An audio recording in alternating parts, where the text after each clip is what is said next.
అనే చాలా అంశాలను ఇవాల్టి వీడియోలో తెలుసుకుందాం. వీడియోని ఎక్కడా స్కిప్ చేయకుండా చూడండి. నేను మీ Haripriya. Welcome to my channel. మన ఛానల్లో చాలా డివోషనల్ వీడియోస్ ఉంటాయండి. మన ఛానల్ని ఫస్ట్ టైం చూస్తుంటే సబ్స్క్రైబ్ చేసుకుని బెల్ ఐకాన్ని క్లిక్ చేస్తే నా ఫర్దర్ డివోషనల్ వీడియోస్ నోటిఫికేషన్స్ అన్నీ మీ వరకు వచ్చేస్తాయి. ఆల్రెడీ సబ్స్క్రైబ్ చేసి ఉంటే చాలా చాలా ధన్యవాదాలు. ఇంకా వీడియోలోకి వెళ్ళిపోదాం. వరాలిచ్చే వరలక్ష్మి అమ్మవారి వ్రతాన్ని ఆచరించడానికి ఎలాంటి నియమాలు, నిష్టలు, మడులు అవసరం లేదు. నిశ్చలమైన భక్తి, ఏకాగ్రత ఉంటే చాలు. వరలక్ష్మి వ్రతం ఎంతో మంగళకరమైనది. ఈ వ్రతాన్ని చేయడం వల్ల లక్ష్మీదేవి కృపాకటాక్షాలు కలిగి ఐశ్వర్యం లభిస్తాయి. అంతేకాకుండా సకల శుభాలు కలుగుతాయి. స్త్రీలు దీర్ఘకాలంగా సుమంగళిగా ఉండేందుకు ఈ వ్రతాన్ని ఆచరించడం తప్పనిసరి. లక్ష్మీదేవి సంపదలిచ్చే తల్లి. సంపదలంటే కేవలం ధనమే కాదు, ధాన్య సంపద, పశు సంపద, గుణ సంపద, జ్ఞాన సంపద ఇలాంటివెన్నో కూడా ఉన్నాయి. అలాగే వర అంటే శ్రేష్టమైనది అనే అర్థం. శ్రావణ మాసంలో పౌర్ణమి ముందు శుక్రవారాన్ని వరలక్ష్మి వ్రతంగా ఆచరిస్తారు. ఈ రోజున కాకపోతే తరువాత వచ్చే శుక్రవారాల్లో కూడా ఈ వ్రతాన్ని చేసుకోవచ్చు. శ్రావణ శుక్రవార వ్రతాన్ని ఆచరించడం వల్ల పాపాలు తొలగి లక్ష్మీ ప్రసన్నత కూడా కలుగుతుంది. ఈ వ్రతాన్ని ఎలా ఆచరించాలంటే వరలక్ష్మి వ్రతం రోజు ఉదయాన్నే లేచి తలస్నానం చేసి ఇంటిని శుభ్రం చేసుకోవాలి. ఇంట్లో పూజా మందిరంలో ఒక మండపాన్ని ఏర్పాటు చేసుకోవాలి. పిండితో ముగ్గులు పెట్టి పసుపు కుంకుమలతో అందంగా అలంకరించుకోవాలి. దానిపై వస్త్రాన్ని పరిచి లక్ష్మీదేవి ఫోటోను పెట్టుకోవాలి. ముందుగా పసుపు వినాయకుడిని చేసుకుని సిద్ధం చేసుకోవాలి. తర్వాత కలశాన్ని ఏర్పాటు చేసుకోవాలి. ఒక రాగి లేదా ఇత్తడి పళ్ళాన్ని తీసుకుని దానిలో 3 కానీ 5 కానీ గుప్పెళ్ల బియ్యాన్ని పోసి దాన్ని ఒకసారి ఈవెన్గా సర్ది దానిపై 2 తమలపాకులు పెట్టి ఒక ఇత్తడి లేదా రాగి చెంబు తీసుకుని ఆ తమలపాకులపై పెట్టి దానిలో నిండుగా నీళ్లు పోయాలి. ఆ నీటిలో కొద్దిగా పసుపు, కుంకుమ, అక్షింతలు, పూలు, 1 రూపాయి కాయిన్ వేసి దానిలో మామిడి ఆకులు పెట్టి దానిపై కొబ్బరికాయను, గంధం, కుంకుమ బొట్టు పెట్టి ఆ మామిడి ఆకులపై పెట్టాలి. ఆ కొబ్బరికాయపై ఎరుపు, ఆకుపచ్చ, పసుపు రంగు జాకెట్ ముక్కను పెట్టుకుని గాజులు వేసి మీరు లక్ష్మీ రూపు తీసుకుని ఉంటే కనుక పసుపు తాడుకు లక్ష్మీ రూపు కట్టి అమ్మవారికి వేయొచ్చు. లేదా రూపు తీసుకునే ఆనవాయితీ లేకపోతే కనుక పసుపు కొమ్ముకైనా పసుపు తాడు కట్టి వేయొచ్చు. ఈ విధంగా కలశాన్ని సిద్ధం చేసుకుని పెట్టుకోవాలి. అలాగే తోరాన్ని, వాయనాన్ని కూడా సిద్ధం చేసుకుని పెట్టుకుంటే మనం పూజ మధ్యలో లేవక్కర్లేదు. తోరాన్ని ఏ విధంగా తయారు చేసుకోవాలంటే తెల్లటి దారాన్ని 5 కానీ 9 కానీ దారపు పోచలు తీసుకుని దానికి పసుపు రాసి పూలు, ఆకులు కట్టుకోవాలి. ఇది కూడా 9 ముడులు వేసి కట్టుకోవాలి. తోరాలు 3 కానీ 4 కానీ సిద్ధం చేసుకోవాలి. వాయనాన్ని కూడా సిద్ధం చేసుకుని పెట్టేసుకుందాం. ఒక ఇత్తడి ప్లేట్ తీసుకుని దానిలో 3 కానీ 5 కానీ గుప్పెళ్ళు నానబెట్టిన శనగలు వేసుకోవాలి.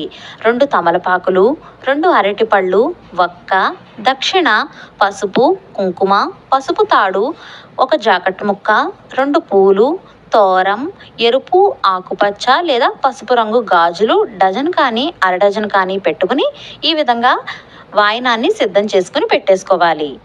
ఇక పూజా విధానంలోకి వెళ్ళిపోదాం. ముందుగా దీపారాధన చేసి దీపపు కుందుల వద్ద పూలు, అక్షంతలు వేయాలి.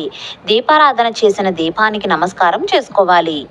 ముందుగా ఆచమనం చేసి సంకల్పం చెప్పుకోవాలి. మనం ఏ పూజ చేసినా, ఏ వ్రతం చేసినా గణపతిని ఆరాధిస్తాం కదా, అలాగే ఇక్కడ కూడా పసుపు గణపతిని చేసుకుని ఆరాధించాలి. గణపతిని షోడశోపచారాలతో పూజించాలి. అంటే ఆవాహనం, ఆసనం, పాద్యం, అర్ఘ్యం, స్నానం, వస్త్రం, యజ్ఞోపవీతం, గంధం, అక్షింతలు, ధూపం, దీపం చూపించి నైవేద్యంగా చిన్న బెల్లం ముక్కను కానీ 2 అరటిపళ్ళు కానీ నైవేద్యం పెట్టి మంగళహారతి ఇవ్వాలి. మంత్రపుష్పం చెప్పుకుని ఆత్మ ప్రదక్షిణ చేసి అక్షింతలను గణపతిపై వెయ్యాలి. గణపతిని 3 సార్లు కదిపి యథాస్థానం ప్రవేశయామి అని చెప్పి కదపాలి. ఇంతటితో గణపతి పూజ ముగుస్తుంది. ఇప్పుడు వరలక్ష్మి వ్రతాన్ని ప్రారంభించాలి. లక్ష్మీ అమ్మవారిని కూడా గణపతిని ఏ విధంగా షోడశోపచారాలతో పూజించామో సేమ్ అలానే అమ్మవారిని కూడా షోడశోపచారాలతో పూజించాలి. అంటే ధ్యానం, ఆవాహనం, ఆసనం, పాద్యం, అర్ఘ్యం, స్నానం, వస్త్రం, యజ్ఞోపవీతం, గంధం, అక్షింతలు, పుష్పం సమర్పించిన తర్వాత అదాంగ పూజను చేయాలి. అదాంగ పూజ అంటే అమ్మవారి ప్రతి అంగానికి పూజ చేయడం అన్నమాట.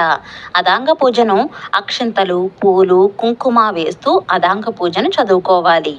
తర్వాత అమ్మవారి అష్టోత్తర శతనామావళి అంటే 108 నామాలు చదువుకుంటూ పసుపు, కుంకుమ, పూలు, అక్షింతలు వేస్తూ చదువుకోవాలి. ఆ తర్వాత లక్ష్మీ అమ్మవారివి ఏవైనా స్తోత్రాలు వచ్చి ఉంటే అవి కూడా చదువుకోవచ్చు.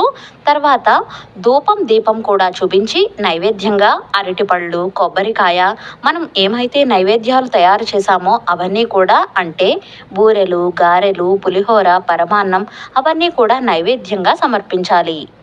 తర్వాత తాంబూలం సమర్పించి మంగళహారతిని ఇవ్వాలి. ఎక్కడైనా హారతిని ఇవ్వచ్చు లేదా కథ చదువుకున్న తర్వాత లాస్ట్లో అయినా సరే ఇవ్వచ్చు. ఇప్పుడు మనం తయారు చేసుకున్న తోరాలు ఉన్నాయి కదండి, ఆ తోరాలను అమ్మవారి వద్ద పెట్టి తోర గ్రంథి పూజను చేసుకోవాలి. అక్షింతలు తోరంపై వేస్తూ తోరగ్రంథి పూజను చేసుకోవాలి. ఆ తోరగ్రంథి పూజ పూర్తయిన తర్వాత అమ్మవారి దగ్గర ఉన్న ఒక తోరాన్ని తీసుకుని తోరం కట్టుకుంటూ ఈ మంత్రాన్ని అనుకుంటూ తోరం కట్టుకోవాలి. బధ్నామి దక్షిణ హస్తే నవసూత్రం శుభప్రదం పుత్ర పౌత్రాభివృద్ధించ సౌభాగ్యం దేహిమే రమే అనే మంత్రాన్ని చదువుకుంటూ మన కుడి చేతికి తోరాన్ని కట్టుకోవాలి. తర్వాత వాయనాన్ని ఇవ్వాలి.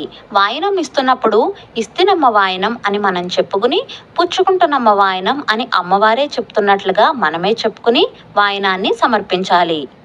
ఆ తరువాత అక్షింతలు కొద్దిగా తీసుకుని వరలక్ష్మి వ్రత కథను చదువుకోవాలి. వరలక్ష్మి వ్రతం పుస్తకం మనకు అన్ని బుక్ షాప్స్లో ఉంటుందండి. ఆ బుక్స్లో ఉన్నట్లుగా మనం ఫాలో అయిపోతే మనకు అర్థమైపోతుంది.